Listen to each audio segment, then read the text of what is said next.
Hello and welcome to another lecture on the theory of production.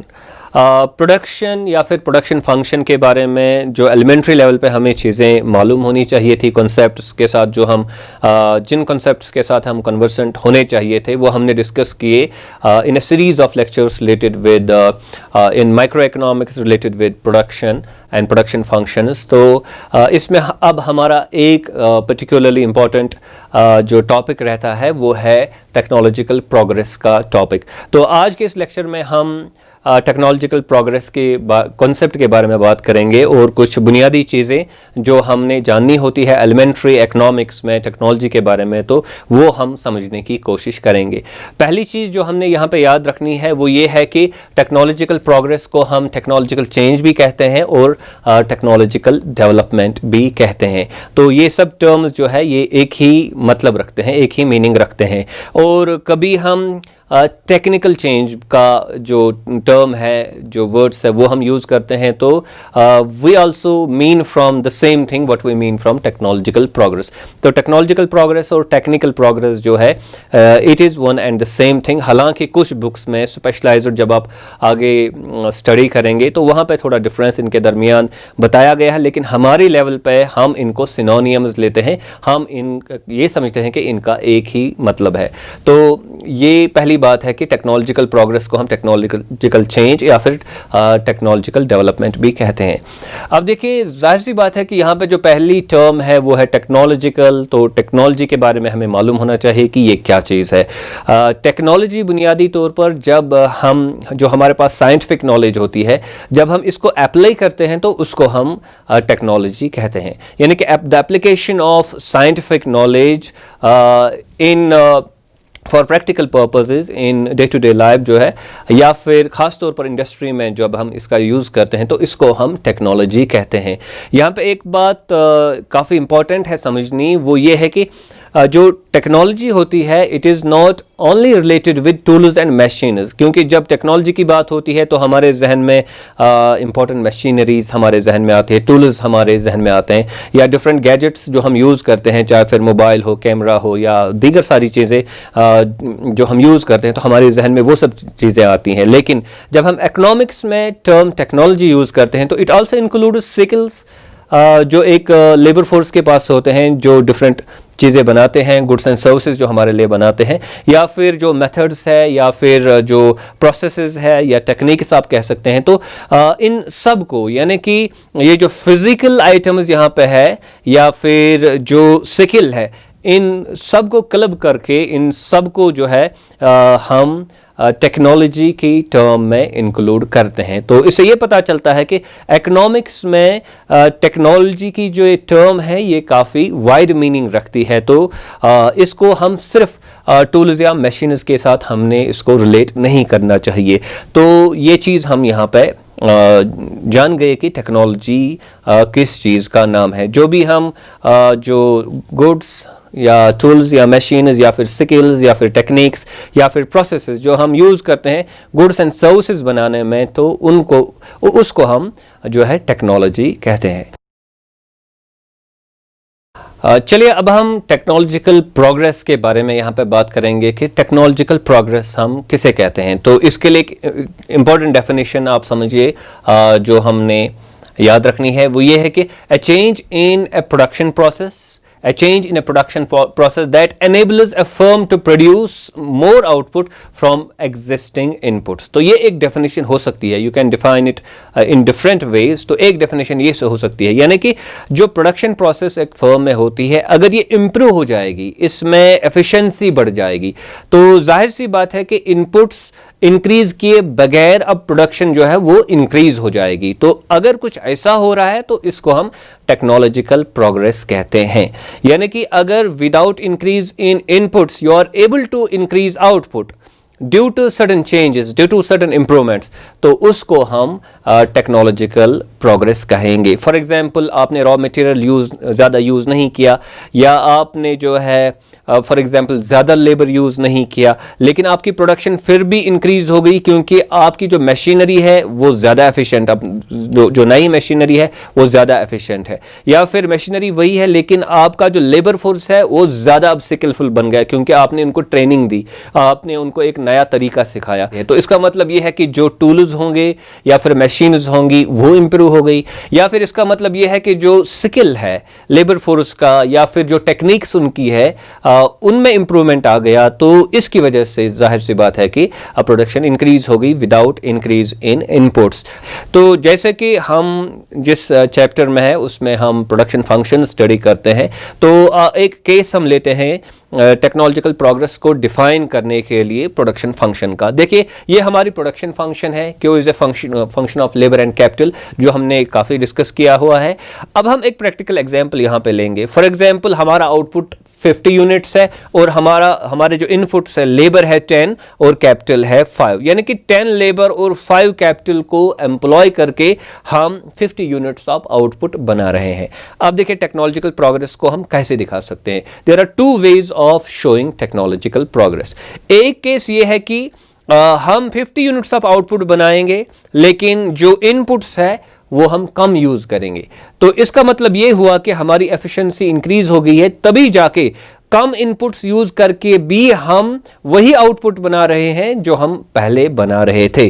तो यहां पे आप देख सकते हैं कि 50 यूनिट्स आपका आउटपुट है लेकिन आपका जो इनपुट है वो 8 और 4 है। यहां पे 10 और 5 था लेकिन यहां पे 8 और 4 है। तो आउटपुट को आपने यहां पे कांस्टेंट रखा, आउटपुट आपने चेंज नहीं किया, लेकिन इनपुट्स में आप देख रहे हैं कि कमी हो रही है। तो ये एक केस बनता है टेक्नोलॉजिकल प्रोग्रेस का। या फिर दूसरा तरीका इसको दिखाने का ये है कि आपने क्या किया, आपने इनपुट्स को कांस्टेंट रखा, इनको चेंज नहीं किया। जैसे कि यहां पे 10 है 5 है, यहां पे भी 10 और 5 है, लेकिन हमारा आउटपुट जो है वो इंक्रीज हो गया फ्रॉम 50 टू 60। तो यहां पे जो चेंज हम दिखा रहे हैं इट इज इन आउटपुट। 50 से 60 पे हमारा आउटपुट जो है वो इंक्रीज हो गया। तो it is another way of showing technological progress. तो ये दो तरीके होते हैं जब हम टेक्नोलॉजिकल प्रोग्रेस दिखाते हैं इकोनॉमिक्स में, तो वो हम इन दो तरीकों से टेक्नोलॉजिकल प्रोग्रेस दिखाते हैं।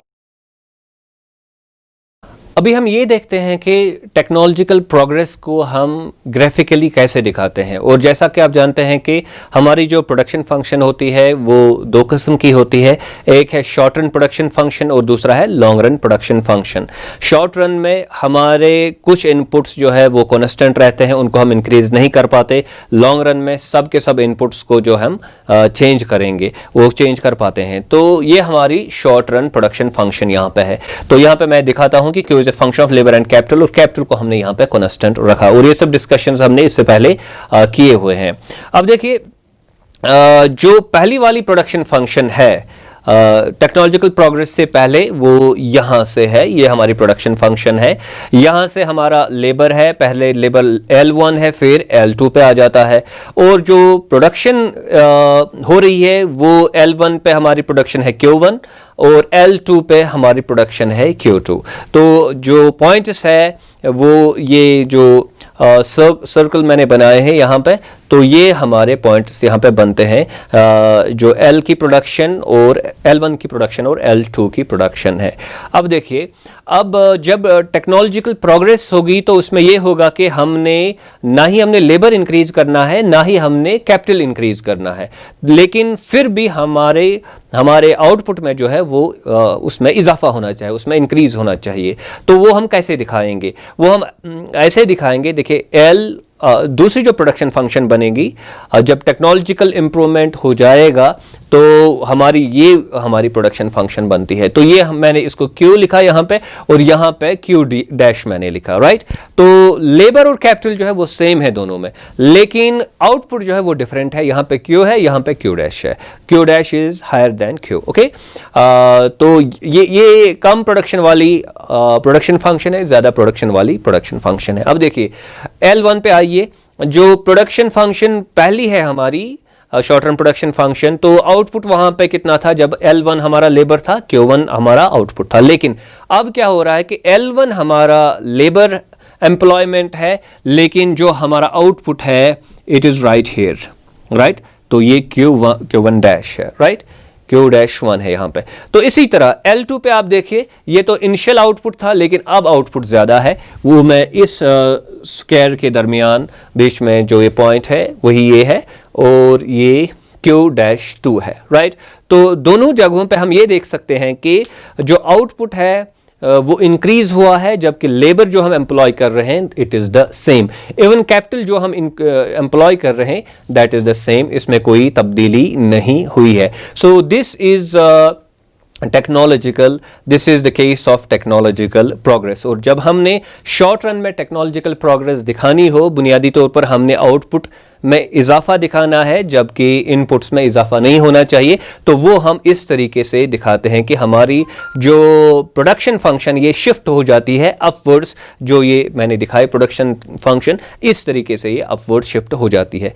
अब दूसरा तरीका इसका ये है कि हम जो है हम आउटपुट को कांस्टेंट रखेंगे दूसरे केस में, लेकिन हमारा जो इनपुट है वो अब कम यूज होना चाहिए। वो भी तरीका है, जैसे कि मैंने इससे पहले ही वो बताया कि वो भी तरीका है टेक्नोलॉजिकल प्रोग्रेस दिखाने का।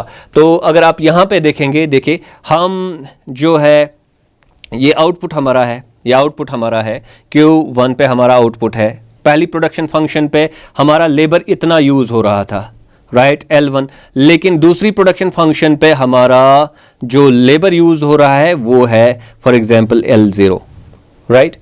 तो इसी तरह अगर यहां पे आप देखेंगे ये दूसरा है आउटपुट, और जो हम लेबर यूज कर रहे थे as per the first production function वो L2 था, लेकिन यहां तो यहां तक ही लेबर जो है वो यूज होगा, supposing L0 dash, supposing, right. तो दोनों तरीकों से हम दिखा सकते हैं कि आउटपुट जो है वो इंक्रीज हो रहा है, जबकि हम लेबर जो है वो जो लेबर है वो हम कांस्टेंट रख रहे हैं, तो दैट मीन्स टेक्नोलॉजिकल प्रोग्रेस। या फिर हम आउटपुट को कांस्टेंट रखेंगे लेकिन ये दिखाएंगे कि लेबर अब हमें कम यूज करना पड़ता है, तो that is again the case of technological progress. Graphical presentation में हम अपना दूसरा केस लेते हैं लॉन्ग रन प्रोडक्शन फंक्शन का। लॉन्ग रन प्रोडक्शन फंक्शन में क्या होता है कि सब के सब इनपुट्स वेरिएबल होते हैं, इनको हम चेंज कर सकते हैं। तो इसलिए जो लॉन्ग रन प्रोडक्शन फंक्शन है मैंने यहाँ पे L और K लिखा और किसी पे बार नहीं रखा, यानी कि कोई भी इनपुट जो हमारा कांस्टेंट नहीं है, तो हम इनको चेंज कर सकते हैं। तो इसलिए जो हम यहाँ पे ग्राफ के जरिए से लॉन्ग रन प्रोडक्शन फंक्शन दिखाते हैं उसी को हम आइसोक्वांट कहते हैं। आइसोक्वांट दिखाता है कि जब आपकी different combinations of L and K होंगी तो आपकी प्रोडक्शन कैसी होगी। और एक आइसोक्वांट पे क्या होता है कि you have different combinations of labour and capital, but output जो आपका है वो कांस्टेंट है, वो सेम है। तो हमारे पास अभी दो आइसोक्वांट्स है, आइसोक्वांट 1 है, आइसोक्वांट 2 है। आइसोक्वांट 1 दिखाता है 100 यूनिट्स ऑफ आउटपुट, सेकंड दिखाता है 200 यूनिट्स ऑफ जो है आउटपुट। और यहां पे आप देख सकते हैं कि L1 और K1 अगर आप एम्प्लॉय करेंगे तो you will be able to produce 100 units, L2 और K2 अगर आप एम्प्लॉय करेंगे you will be able to produce 200 units of output. अब यहां पे टेक्नोलॉजिकल प्रोग्रेस हम कैसे दिखाएंगे, देखिए आप यहां पे देख सकते हैं कि जो हमारा ये वाला आइसोक्वांट है ये 200 यूनिट्स ऑफ आउटपुट दिखाता है। अभी अगर हम कुछ ऐसा करेंगे विदाउट इंक्रीज इन इनपुट्स, हम जो है ज़्यादा आउटपुट बनाएंगे, तो वो भी टेक्नोलॉजिकल प्रोग्रेस का केस होगा।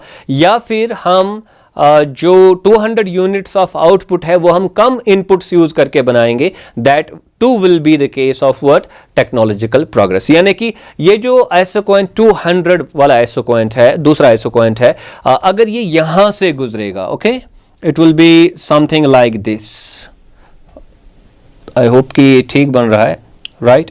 तो it will be somewhat like this. तो समझिए कि ये आइसोक्वांट ऊपर वाला नीचे शिफ्ट होगा, IQ2 इज इक्वल टू या 2 डैश इज इक्वल टू 200। तो ये नया आइसोक्वांट है, ये टेक्नोलॉजिकल प्रोग्रेस होने के बाद जाहिर सी बात है ऐसा होगा।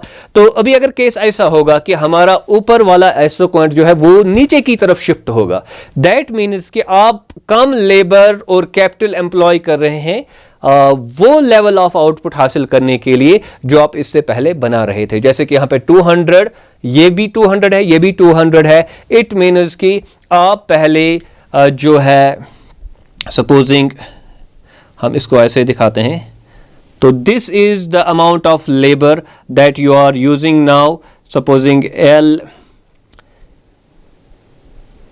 L3 और ये K3 इसको बताइए। तो अब आप या L-1 और K-1 आप लिखे इनको। तो ये अब आउटपुट आप बना रहे हैं, 200 यूनिट्स ऑफ आउटपुट आप बना रहे हैं, लेकिन कम अब आप लेबर यूज कर रहे हैं, कम कैपिटल आप यहाँ पे यूज कर रहे हैं। तो ये एक तरीका हुआ। दूसरा तरीका ये है कि अब आप लेबर L2 रखिए, कैपिटल K2 रखे, लेकिन अब आप ज्यादा आउटपुट बना रहे हैं। जैसे कि अभी अगर 200 यहां पे है, तो फिर यहां से जो आइसोकोएंट अब नया आइसोकोएंट गुजरेगा उसका वैल्यू होगा more than 200, for example 220, 240, so on and so fourth. तो प्रोडक्शन जो होगी वो ज्यादा होगी। हम ये कहेंगे कि यही आइसोकोएंट जो है यही रिप्रेजेंट करेगा अब 230 यूनिट्स ऑफ आउटपुट या 250 यूनिट्स ऑफ आउटपुट।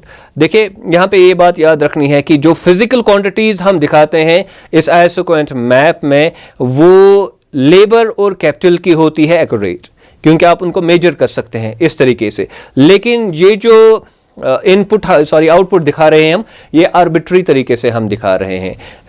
यहां पे अभी हमने कहा था कि 200, अब हम कहेंगे 250। Yes, it is possible because it is not related with this.